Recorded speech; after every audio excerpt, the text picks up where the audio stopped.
Hey folks, Mike Lawler here. I've been hearing from so many of you across the Hudson Valley, and I want to take a few minutes to answer some of your questions directly.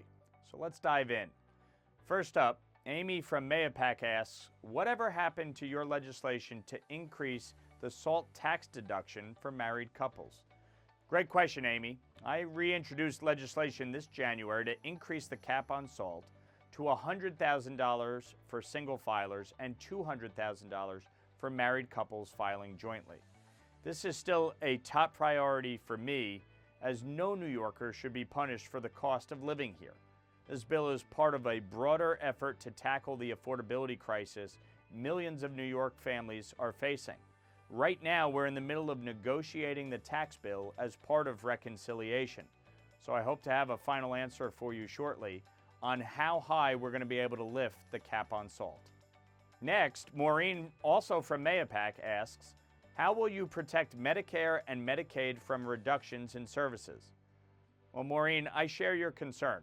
I've been very clear in this, and that I will not support any proposal that cuts benefits or reduces services for Medicare or Medicaid. These programs are lifelines for millions of Americans, and we must strengthen them, not chip away at them. And so as we work through this negotiation, as part of reconciliation, I will fight to make sure these vital programs are protected. Finally, Peter from Katona asks, already I see the effect of federal layoffs and service reductions. Is all this chaos just to get a tax cut for the wealthy, which will balloon the deficit? Peter, I understand your frustration. Let me be very clear. I do not support any tax plan that adds to the deficit or favors the wealthy at the expense of working families. I'm focused on targeted tax relief for middle-class families, including lifting the cap on SALT, while cutting wasteful spending and protecting essential services. We can have a responsible budget without punishing regular Americans. Right now, we're projected to spend $86 trillion over the next decade. We are running $2 trillion deficits on an annual basis in a $7 trillion budget, and we're paying $1 trillion in interest on our debt.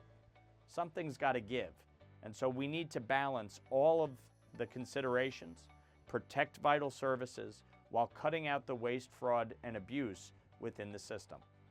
Well, thanks again to everyone who reached out. Please keep the questions coming. I'll see you soon with another episode of Lawler Listens. As always, my job is to listen, to speak up, and to get results for our district. Let's keep working together to make our community stronger. Take care, and I'll see you soon.